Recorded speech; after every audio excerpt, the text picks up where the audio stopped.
College students across the country are, quote, Facebooking their classmates to connect with them or just get more information about them. The Facebook was launched in February 2004 as a student directory. Today, the Facebook has nearly 5 million users across 1,500 campuses. Joining me to talk about the fast-growing company is the founder and CEO, Mark Zuckerberg. Mark, thanks for joining us. Thanks for having me.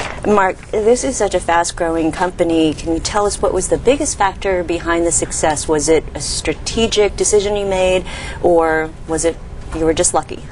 Well, I think it's probably a little bit of both, but I think that some decisions that we made early on to localize the website and keep it separate for each college on the network kept it really useful, because people could only see people from their local college and friends outside. That made it so people were comfortable sharing information that they probably wouldn't otherwise, which made it useful in the long term for people to look up information about other people on the site. So you made it very localized, like Harvard. It was all about Harvard, and other schools. It's all about other schools. Okay, what is the makeup of the user base? Are they currently in college, and also what are they doing on the site?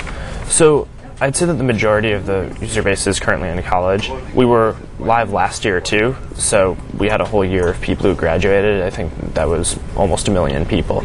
But they still come back and use the site pretty regularly. I think what people do when they're on the site is a few things. One is, as you said, look people up and just find information about people, which is actually a pretty decent resource to find stuff because people feel comfortable sharing.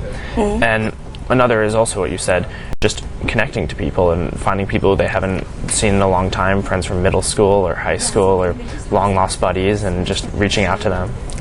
Okay. Well, you received venture capital funding, and you received about $13 million. What was the pitch to VCs? Oh, we didn't do any pitch. No? They just went up to you? They just approached you? Yeah, I mean, we talked to a few people, but I wouldn't say that I prepared anything formal for that. I don't know. I mean, I think that the attractive component of this was probably that the base was so localized and that we could target stuff and provide functionality for users on such a granular level. So people from Harvard can get specific stuff, both functionality and, I guess, advertising that's targeted to people at Harvard, and we have so much data about what people are doing on the site and how people are using it that it just makes it so that we can really enhance the experience and target stuff towards those people in ways that no one else has really been able to do before. Can you talk about some ways that you're doing that? And I guess advertising is the model? Advertising is the model, but I don't think we've arrived at what the final advertising solution is going to be. So right now we're more focused on just building out the site and building features, and I mean, right now, almost 70% of our users come back every day, which is kind of ridiculous. And I mean, if we can keep that up for any period of time, then that's awesome. You know, and I don't necessarily expect to be able to keep that up permanently, but I mean, if we can keep that going, then that's really good. So that's the focus now. 70% of all your users are going back daily, every day, or logging on twice a day. I don't know how many times they're logging on. How long are they staying? Well, I think the ComScore numbers just came out for this month, and I think you had about 8 million unique visitors. I saw that. Well, I think that the time spent on the site was just around the highest on the internet. But I mean, so. Higher than MySpace, I believe. I don't swear by those numbers. I don't know, but yeah. It's a good number to have. It's good to have them spend time on your site. Now, just MySpace, since I guess I brought it up. Now, a lot of investors view your companies as rivals, competing with each other. Can you work with MySpace? Are you complementary? Will your users graduate from the Facebook to MySpace, or will they graduate from MySpace to the Facebook, or are they? Well, I think that there might be a little of both, but I think it's really unclear what's going to happen right now. I mean, I think that a lot of people view us as competitors, but I think that a lot of people use both sites, and a lot of people switch between them somewhat interchangeably. And I mean, they're both growing really quickly, and it's unclear where it's going to go. I know that right now, the core demographics on each of the two sites are somewhat different.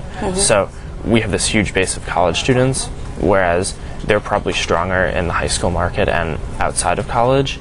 But we're also growing in our high school product, which we just launched, which is growing really quickly, and I think that they're probably trying to get some college students to sign up for theirs as well. So, I mean, it's unclear what's going to happen. My guess is that if everyone is on one of these two, but they're not on the same one, then combining them could make a really valuable asset. But I think that in the meantime, we're both trying to just figure out what's going on. Okay, last question I have to ask you. Dropped out of Harvard last year, so how old are you? When are you going back to school? Well, that's unclear. I am 21, but I finished my sophomore year and came out to Palo Alto, fully expecting that I'd actually go back to Harvard in the fall, but didn't quite make it after Peter put his money in. But we started building a company instead, and got a little sidetracked. But fortunately, Harvard lets you take indefinite periods of time off. Yeah. So, if this ever falls through, I'm back at Harvard. Okay, I doubt it'll fall through, and that was Peter Thiel that put money in your company, right? Okay, Mark, we're going to have to wrap it up there. Okay. But good luck with your company. Thanks. I've been speaking with Mark Zuckerberg. He's the founder and CEO of the Facebook. I'm Bambi Francisco, Market Watch.